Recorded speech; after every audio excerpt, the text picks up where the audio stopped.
মার্কিন president Donald Trump আবার ইসলামাবাদে ফিরে আসার আগ্রহ প্রকাশ করেছেন। তিনি ইরানের সঙ্গে আলোচনা করতে চান। আর মার্কিন ভাইস প্রেসিডেন্ট জেডি ভ্যান্স, যিনি একেবারে উঠে চলে গেলেন ইসলামাবাদ থেকে, যে ইরান আমাদের কথা মানছে না, আমরা চলে যাচ্ছি, সমঝোতা সম্ভব নয়, তিনি বলছেন যে ইরানের সঙ্গে আমরা এবার একটি মহা চুক্তি করতে যাচ্ছি। কেন রে বাবা, তোমরা তো হরমুজ প্রণালী খুলে দেওয়ার জন্য একটা অবরোধ আরোপ করেছো ইরানের বন্দরগুলোর উপরে, ইরানকে দেখিয়ে দেবে। তোমাদের গণমাধ্যমগুলো বিশ্লেষণ শুরু করেছে যে কিভাবে ইরান আগামী 6 মাসের মধ্যে ইরানের অর্থনীতি ধসে পড়ে, সেই সমস্ত বিশ্লেষণ চলছে। তার মধ্যে আবার আলোচনা কেন, চুক্তি কেন? এই বিষয়ে আলোচনা করার আগে আমি মরহুম শেখ সাদি রহমতুল্লাহ আলাইহির একটি গল্প আপনাদেরকে শোনাবো ছোট্ট করে, যেটি আজকের আলোচনার সঙ্গে সংশ্লিষ্ট। তারপরে বাকি আলোচনা করব। শেখ সাদি রহমতুল্লাহ আলাইহি তার গুলিস্তা কাব্যগ্রন্থের একটি হেকায়াত বা গল্পে বলেছেন যে দুই বন্ধু নিজেদের এলাকা ছেড়ে ভিন দেশে বেড়াতে গিয়েছে। তো যে এলাকায় বা যে অঞ্চলে বেড়াতে গিয়েছে সেই এলাকায় তাদেরকে কেউ চিনত না। সেখানে স্থানীয় লোকজন দুজন ভিনদেশী দস্যুর খোঁজ করছিল, যে দস্যুরা এসে এখানে উৎপাত শুরু করেছিল, কিন্তু সেই দস্যুদের চেহারা নামধাম তারা জানতো না। তো এই দুই বন্ধুকে পেয়ে তারা ভাবলো যে এই হয়তো সেই দুই দস্যু। তারা এদের কোনো কথা শুনলো না, জাস্ট ধরে একটা পোড়ো বাড়ির মধ্যে তাদেরকে আটকে রাখলো। আটকে তারা সেখান থেকে চলে আসলো, যেখান থেকে এই দুই বন্ধুর চিৎকারও এই এলাকাবাসী শুনতে পায় না। এই ঘটনার 2-3 দিন পর সেই মূল যে দুই আসামি, যে দুই দস্যুর খোঁজে তারা ছিল, তারা ধরা পড়ল। তারা ধরা পড়ার পরে তার এই এলাকারবাসী বুঝলো যে আমরা যে দুইজনকে আটকে রেখেছিলাম তারা তো নিরপরাধ, চলো তাদেরকে মুক্তি দেই। সেখানে গিয়ে দেখে 3 দিন না খেয়ে থাকলে মানুষের কি অবস্থা হয়। সেখানে গিয়ে দেখে এক বন্ধু সেই প্রথম দিনই মারা গেছে, আর অন্য বন্ধু কোনো মতে বেঁচে আছে। তো তারা এর কারণ অনুসন্ধান করে দেখলো যে প্রথম বন্ধু হচ্ছে আলালের ঘরের দুলাল, ধনিক পরিবারের সন্তান। সে সোনার চামচ মুখে দিয়ে জন্মগ্রহণ করেছে। সে কোনো ধরনের কষ্ট সহ্য করার ক্ষমতা তার নেই, তার শরীরের নেই, তার মনের নেই। পক্ষান্তরে যে বন্ধু বেঁচে আছে সে গরিব ঘরের সন্তান, নানান ধরনের চড়াই উতরাই পেরিয়ে সে বড় হয়েছে, সব ধরনের ঘাত প্রতিঘাত মোকাবেলা করার শক্তি তার আছে। সে এখানে এই 3 দিন না খেয়ে বেঁচে ছিল। তো আমি যে কথাটি বলতে চাচ্ছি, এখানে ইরানকে 6 মাস অবরোধ করে রেখে ইরানের অর্থনীতিকে ধ্বংস করে দিয়ে ইরানি জনগণকে না খেয়ে মারার হুমকি দিয়েছে আমেরিকা। কাকে ভয় দেখাও? তোমার দেশের জনগণ বরং সামান্যতম আরামায়েশে যদি বিচ্যুতি ঘটে, সামান্যতম আরামায়েশ, আমোদ ফুর্তি যা করে আমেরিকানরা, তাতে যদি সামান্য ব্যাঘাত ঘটে, ওয়াশিংটন ডিসিতে এই যে হোয়াইট হাউসের ট্রাম্পের পিছনের গদি ঠাস করে পড়ে যাবে। কিন্তু ইরানি জনগণ, এরা তো 47 বছর ধরে এই পরিস্থিতি মোকাবেলা করে এসেছে। ইরানের প্রতিষ্ঠাতা, ইসলামী ইরানের প্রতিষ্ঠাতা ইমাম খোমেনি বলেছিলেন, যখন আমেরিকা প্রথম নিষেধাজ্ঞা দেয়, যে তুমি কাকে ভয় দেখাও না খেয়ে মারার? ইরানের জনগণ মুসলমান, তারা বছরে 1 মাস না খেয়ে থাকে, কাকে না খেয়ে থাকার ভয় দেখাও? তার মানে হচ্ছে দুটি অসম শক্তির মধ্যে যুদ্ধ হয়েছে। আমেরিকার বিশাল সামরিক শক্তি, সেই তুলনায় ইরানের কিছুই নয়। সেই কিছুই নয় দিয়ে সে আমেরিকাকে নাকানি চুবানি খাইয়ে দিয়েছে। আবার আরামায়েশ আমোদ ফুর্তির দিক থেকেও আমেরিকা বিশাল শক্তি, ইরানি জনগণ পক্ষান্তরে সব ধরনের পরিস্থিতির জন্য প্রস্তুত। নিষেধাজ্ঞা দিয়ে, ইরানের বন্দরগুলোর উপর নিষেধাজ্ঞা আরোপ করে ইরানি জনগণকে না খেয়ে মারার হুমকি দিয়ে ইরানকে কাবু করা যাবে না। যদিও এই নিষেধাজ্ঞা অকার্যকর। আমি গতকালের ভিডিওতে বলেছি যে একটি বিশাল চীনের তেল ট্যাঙ্কার বেরিয়ে গেছে। আজ আমি বাকিটা বলবো যে এখানে কি হচ্ছে। তার আগে বলি যে ইরান যুদ্ধের জন্যও কিন্তু প্রস্তুত রয়েছে। অর্থাৎ ওই আমি যে শেখ সাদি রহমতুল্লাহের যে গল্পটি বললাম, সেই গল্প অনুসরণ করে ইরানি জনগণ যুদ্ধের জন্যও প্রস্তুত রয়েছে। অর্থাৎ অবরোধের মাধ্যমে ইরানকে কাবু করা যাবে না, যুদ্ধের মাধ্যমে ইরানকে কাবু করা যাবে না। ইরান 2025 সালের 12 দিনের যুদ্ধে, জুন মাসের 12 দিনের যুদ্ধে ইরান প্রত্যুত্তর দিতে সময় লাগিয়েছিল 13 থেকে 14 ঘন্টা। এইবার যে 28 ফেব্রুয়ারি হামলা হলো, এবার ইরানের পাল্টা উত্তর দিতে সময় লেগেছে 30 মিনিট। আর এখন ইরানের বর্তমান সুপ্রিম লিডার মোজতাবা খামেনেই পরিষ্কার নির্দেশ দিয়ে রেখেছেন যে সশস্ত্র বাহিনীকে, আমরা যত আলোচনা করি, যত কূটনৈতিক প্রচেষ্টা চলুক, তোমাদের আঙ্গুল যেন ট্রিগারে থাকে। যে কোনো মুহূর্তে তারা আবার হামলা করবে, সেই মুহূর্তে সময় লাগবে মাত্র 30 সেকেন্ড। এবার 30 সেকেন্ড লাগবে এই জন্যে যে কোথাও হামলা হলে সেটি বুঝে উঠতে সময় লাগবে যে এটি কি আমেরিকা ইসরায়েল হামলা চালালো নাকি অন্য কোনো ঘটনা ঘটেছে।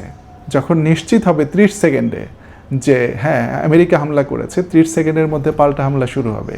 মধ্যপ্রাচ্যে আমেরিকাকে হামলা করার আর কিছু নেই। আরব দেশগুলোতে যত মার্কিন ঘাঁটি ছিল, আস্তে আস্তে সমস্ত পশ্চিমা মিডিয়াই বলছে যে এইসব ঘাঁটির এখন আর কিছু অবশিষ্ট নেই, সব ধ্বংস হয়ে গেছে। এবং শত শত মার্কিন সেনা হতাহত হয়েছে, যদিও সেই ঘোষণা দেয়া হচ্ছে না।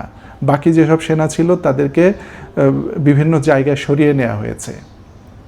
আরব দেশগুলোর বিভিন্ন প্রাসাদে, বিভিন্ন আশ্রয়খানা, মেহমানখানায় তারা আশ্রয় নিয়েছে, বিভিন্ন হোটেল টোটেলে তারা আশ্রয় নিয়েছে।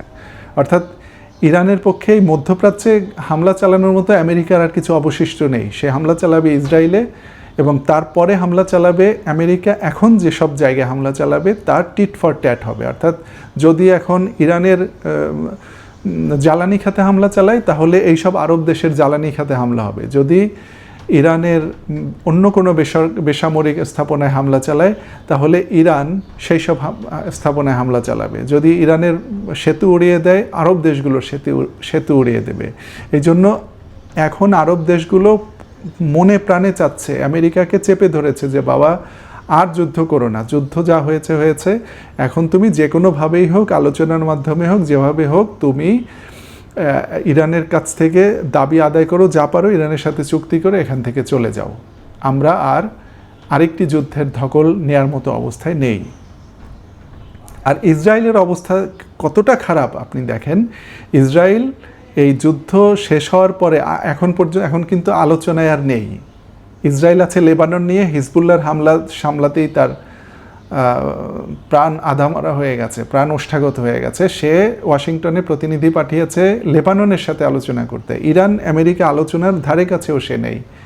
ইসরায়েলের নাম গন্ধ এখন আর নেই। এখন হচ্ছে ইরান আর আমেরিকা। হরমুজ প্রণালী ইরান আটকে দিয়েছে। ইরান পুরোপুরি আটকে দেয়নি। ইরানের অনুমতি নিয়েই কোনো জাহাজকে এখান থেকে ঢুকতে হচ্ছে এবং এখান থেকে বেরিয়ে যেতে হচ্ছে। তো আমেরিকা ইরানকে বারবার বলছে যে তুমি খুলে দাও, খুলে দাও, খুলছে না। ধরুন আপনি একটি বড় বিল্ডিংয়ের একটি ফ্ল্যাটে রয়েছেন, আপনি সেই ফ্ল্যাটের দরজাটা তালা মেরে দিয়েছেন যে এই ফ্ল্যাটের মধ্যে আমার অনুমতি ছাড়া কেউ প্রবেশ করতে বা বের হতে পারবে না। এখন আমেরিকা বলল খুলে দাও, না হলে আমার অসুবিধা হচ্ছে, ফ্ল্যাটের দরজা খুলে দাও। ইরান বলল আমি দেব না। তখন আমেরিকা এসে কি করেছে, কারণ এই দরজা তো তার জন্যই বেশি প্রয়োজন, সে এসে ওই বিল্ডিংয়ের যে মূল ফটক, সেই ফটকটাকে তালা মেরে দিয়েছে। সেখান থেকে কাউকে বের হতে বা ঢুকতে দেবে না।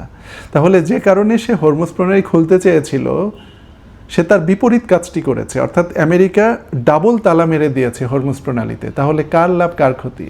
এবং আমেরিকা যখন নৌ অবরোধের ঘোষণা দিয়েছে, সঙ্গে সঙ্গে জ্বালানি তেলের দাম নেমে এসেছিল $94 ব্যারেল প্রতি, এটি $104 উঠে গেছে।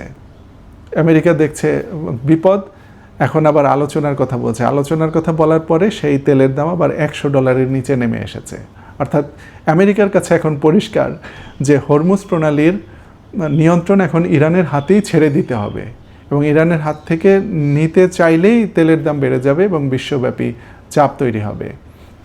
আর যে কথা বলছিলাম যে নৌ অবরোধের মাধ্যমে আমেরিকার সেন্ট্রাল কমান্ড, যেটি এখানে মোতায়েন রয়েছে মধ্যপ্রাচ্যে, সেন্টকমের কমান্ডার দাবি করেছে যে আমরা এখানে করার পরে, এখানে অবরোধ আরোপ করার পরে একটি জাহাজও এখান থেকে যাওয়া আসা করতে পারেনি।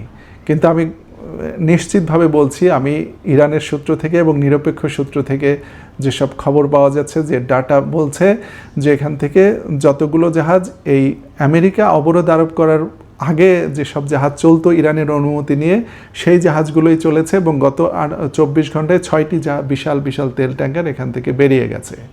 এবং এই তেল ট্যাঙ্কারগুলো একরকম হর্ন বাজিয়ে বেরিয়ে গেছে, পারলে ঠেকাও, কারণ ঠেকাতে আসবে না, কারণ সামরিক দিক দিয়ে ইরানের হামলার শিকার হওয়ার আশঙ্কা রয়েছে। 2 নম্বরে হচ্ছে একটা জ্বালানি তেলে যদি আগুন লেগে যায় তাহলে বিশ্বের জ্বালানির বাজারে আগুন লেগে যাবে। অর্থাৎ যতই হুমকি দিক না কেন, আমেরিকার পক্ষে এখান থেকে জাহাজ চলাচল ব্যাহত করার কোনো ক্ষমতা নেই। ব্যাহত করার ক্ষমতা শুধুমাত্র ইরানের রয়েছে এবং ইরান সেই কাজটি সঠিকভাবে করছে। এখন আসুন, আমেরিকা আলোচনা করতে আসতে চায় আরেকবার।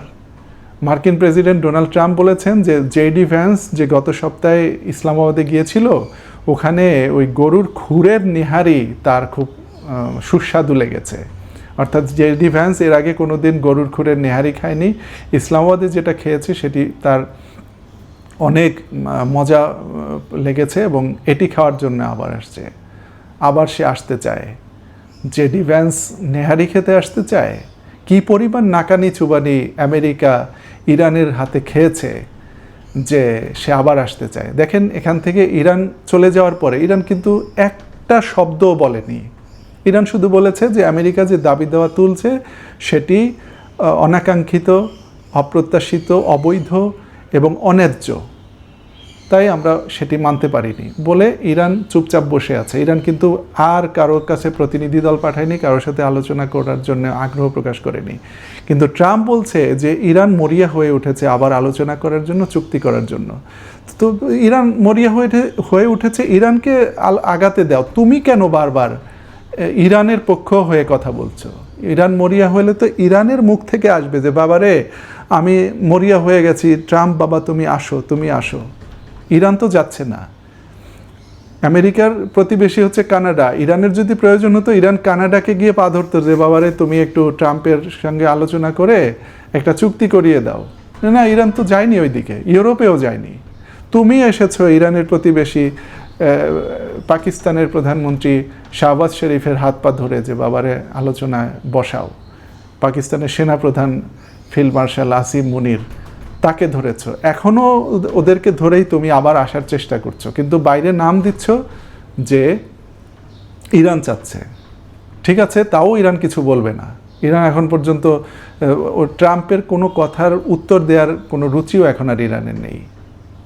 তো আমেরিকা আসছে, ট্রাম্প বলেছে, জেডি ভ্যান্স এবার বলেছে যে আমরা ইরানের সঙ্গে এবার একটি বিশাল চুক্তি করতে চাই। 10 দফা দিয়েছে ইরান যুদ্ধের মধ্যে। সেই 10 দফা মেনে আলোচনায় বসেছিলে ইসলামাবাদে। তোমরা ভেবেছিলে যে সারা বিশ্বে 2 নম্বরই বাটপারি, চাতুরি, ছলচাতুরি এগুলি করে বিশ্বের বিভিন্ন জায়গায় বিভিন্ন জাতিকে যেভাবে আমরা ধোঁকা দিয়েছি, ইরানের সঙ্গেও সেই ধোঁকা দেওয়া যাবে। মোটেই না, ইরান ধোঁকা খাবে না। ইরান একবার 2015 সালের চুক্তিতে ধোঁকা খেয়েছিল, সেটিও ইরানের যে শহীদ নেতা আয়াতুল্লাহ আলী খামেনি, ওনার অতটা মত ছিল না, সায় ছিল না ওই চুক্তির প্রতি। তারপরেও তৎকালীন ইরানের যে সরকার, আমি ভিতরে আর বেশি যাব না, সেই সরকারের পীড়াপিড়িতে উনি বলেছিলেন ঠিক আছে চুক্তি করো, দেখি কি হয়। সেই চুক্তি করার পরে ইরানের উপর থেকে সমস্ত নিষেধাজ্ঞা কাগজে কলমে তুলে নিল আমেরিকা।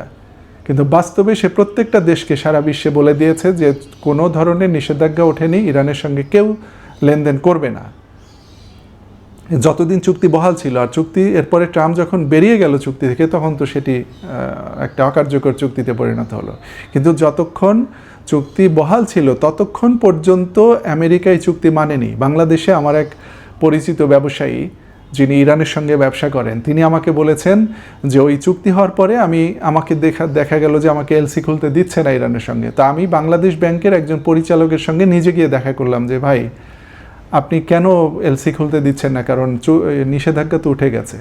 তো উনি পরিষ্কার বললেন যে বাংলাদেশে নিযুক্ত মার্কিন রাষ্ট্রদূত বাংলাদেশ ব্যাংকের গভর্নরকে ডেকে বলেছে যে ইরানের সঙ্গে চুক্তি হয়েছে ঠিকই, কাগজে কলমে তোমরা দেখেছো, কিন্তু ওই চুক্তি কিন্তু আমরা বাস্তবায়ন করছি না, ইরানের সঙ্গে কোনো লেনদেন হবে না। এই অবস্থা তো ইরানের জানা আছে। ইরানের পার্শ্ববর্তী দেশ আফগানিস্তানের সঙ্গে আমেরিকা কি করেছে সেটা ইরান দেখেছে, ইরাকের সঙ্গে কি করেছে সেটা ইরান দেখেছে, লিবিয়ায় কি হয়েছে সেটা ইরান দেখেছে, এবং ইরানের নিজের সাথে আমেরিকা এর আগে কি করেছে সেটাও ইরানের জানা আছে। কাজেই এবার চুক্তি হবে ইরানের শর্তে এবং প্রত্যেকটা ধারা ইরান বলবে সেভাবে লেখা হবে। আর সেই চুক্তি, এবারের চুক্তি বাস্তবায়নের স্টিয়ারিং হুইল থাকবে ইরানের হাতে। কিভাবে? হরমুজ প্রণালী। এই হরমুজ প্রণালী দিয়ে ইরান শুধু যে আমেরিকাকে টাইট রাখতে পারবে তা না, ইরান গোটা বিশ্বের জ্বালানির বাজার তার হাতে নিয়ন্ত্রণে থাকবে। কেউ উল্টাপাল্টা করলে তার সঙ্গে ইরানে আচরণ করবে। তবে হ্যাঁ, ইরান অন্যায়ভাবে তার এই হাতিয়ার ব্যবহার করবে না। ইরান আক্রান্ত হলেই কেবল এই হরমুজ প্রণালী ব্যবহার করবে। এবং এখন যদি আমেরিকা ইরানের সঙ্গে এই চুক্তি করে যে তোমার উপর থেকে নিষেধাজ্ঞা তুলে নিলাম, সমস্ত কিছু তুমি আগের মতো ব্যবসা বাণিজ্য করবে, তোমার যে সম্পদ বিশ্বে আটকা পড়েছিল সেগুলো ফেরত দেওয়া হবে, তাহলে ইরান হয়তো, আমি জানি না, হয়তো এই হরমুজ প্রণালীটাকে স্বাভাবিক গতিতে চলতে দেবে। কিন্তু যে মুহূর্তে ইরান বুঝতে পারবে যে নিষেধাজ্ঞা কাগজে কলমে তুলে নিয়েছে, বাস্তবে হচ্ছে না, বাস্তবে হয়নি, সেই মুহূর্তে ইরান এই হরমুজ প্রণালী আবার আটকে দেবে। তো ঠিক আছে, এখন দেখা যাক। আমেরিকা আবার ফিরে আসছে নাকে খত দিয়ে, ঘুরে আসছে পাকিস্তানের কাছে। আমি শুরু থেকে বলে আসছি যে এই যুদ্ধে আমেরিকা শোচনীয়ভাবে পরাজিত হয়েছে। কূটনীতিতে এসেও ইরানের কাছে আমেরিকা পরাজিত হয়েছে, পরাজিত হচ্ছে। ইসলামাবাদের আলোচনায় সে একটা ভাব নিয়ে চলে গেল জেডি ভ্যান্স, যে গেলাম, তোমাকে তো কেউ ডাকেনি রে বাবা, তুমি আবার ফেরত আসছো কেন? ফেরত আসছো কারণ তোমার গলা এমনভাবে আটকে গেছে, তোমার পিণ্ডি এমনভাবে আটকে গেছে যে আর একটু চাপ দিলে খসে পড়বে। তোমরা যে ভাষায় কথা বলো সেই ভাষায় কথা বললেই তোমরা বেশি বুঝতে পারো। ইরান সেটি বুঝেছে এবং ইরান বল প্রয়োগের মাধ্যমে দাবি আদায় করছে। দেখুন, আন্তর্জাতিক আইন, জাতিসংঘ ইত্যাদি ইত্যাদি কোনো কিছুই আপনার অধিকার দিতে পারবে না। আপনি আপনার অধিকার তখনই ফিরে পাবেন, আলোচনার টেবিলে আপনি তখনই আপনার অধিকার ফিরে পাবেন, আপনি আপনার মতো করে চুক্তি লিখিয়ে নিতে পারবেন, যখন আপনি আপনার শক্তিমত্তা দিয়ে আপনার প্রতিপক্ষকে পরাজিত করতে পারবেন, পর্যদস্ত করতে পারবেন, ধরাশায়ী করতে পারবেন। আমেরিকা ইরানের রেজিম চেঞ্জ করতে এসেছিল, আমেরিকা ইরানের পরমাণু কর্মসূচি বন্ধ করতে এসেছিল, ইরানের ক্ষেপণাস্ত্র শক্তি ধ্বংস করে দিতে এসেছিল, কোনোটিই হয়নি। এমনকি ইরানের প্রক্সি শক্তিগুলোকে সে ধ্বংস করে দিতে এসেছিল, সেটিও এখন আর শোনা যাচ্ছে না। কোনো প্রক্সি নিয়ে আমেরিকার কোনো কথা নেই। কথা একটাই রে বাবা, হরমুজ প্রণালীটা খুলে দাও। যেই হরমুজ প্রণালী নিয়ে কোনো আলোচনাই যুদ্ধের আগে ছিলই না। এটি একটি স্বাভাবিক পানিপথ ছিল, ইরান এখানে কোনো হস্তক্ষেপ কখনোই করেনি। তাহলে এখন তুমি নিজের গেরাকলে নিজে আটকে গেছো। আরেকটি কথা বলে রাখি, হরমুজ প্রণালী দিয়ে মাত্র 20% জ্বালানি পাস হয়। বাব আল মান্দাব প্রণালী থেকে পার হয় আরও 14 থেকে 15%। ইরান কিন্তু বাব আল মান্দাব প্রণালীকে ব্যবহারই করেনি এই যুদ্ধে। ওই ট্রাম্প কার্ডটি ইরানের হাতে ছিল, সেটি ব্যবহার করেনি। সেটি শেষ ট্রাম্প কার্ড কিনা সেটি আমি এখন বলছি না, কিন্তু ওইটি ব্যবহারই করেনি। ইয়েমেনের হুথিরা যে কোনো মুহূর্তে বাব আল মান্দাব প্রণালী বন্ধ করে দিতে পারে, কিন্তু ইরান ওই প্রণালী বন্ধ করতে যায়নি। এখন কেবলমাত্র হরমুজ প্রণালী নিয়ে আলোচনা হচ্ছে। আমেরিকা জানে যে এখানে যদি আবার উল্টাপাল্টা করি তাহলে হরমুজ তো যাবেই, বাব আল মান্দাব প্রণালীও বন্ধ হয়ে যাবে, তখন আর চলাচলের কোনো উপায় থাকবে না, সারা বিশ্বে আগুন লেগে যাবে। আজ বা আগামীকাল বৃহস্পতিবার কিংবা তার পরের দিন শুক্রবার হয়তো আবার আলোচনা হবে এবং সেই আলোচনায় আমেরিকা ইরানের দাবি পরিপূর্ণভাবে মেনে নিয়ে একটা চুক্তি করতে যাচ্ছে। হয় দাবি মেনে নিয়ে চুক্তি করবে অথবা আবার আলোচনা ভেঙে যাবে, কারণ ইরানের দাবি যতক্ষণ পর্যন্ত না মানবে ততক্ষণ পর্যন্ত এবারের চুক্তি হবে না। আশা করছি আজকের আলোচনা থেকে কিছুটা হলে উপকৃত হয়েছেন। ভালো থাকবেন, সুস্থ থাকবেন। আল্লাহ হাফেজ।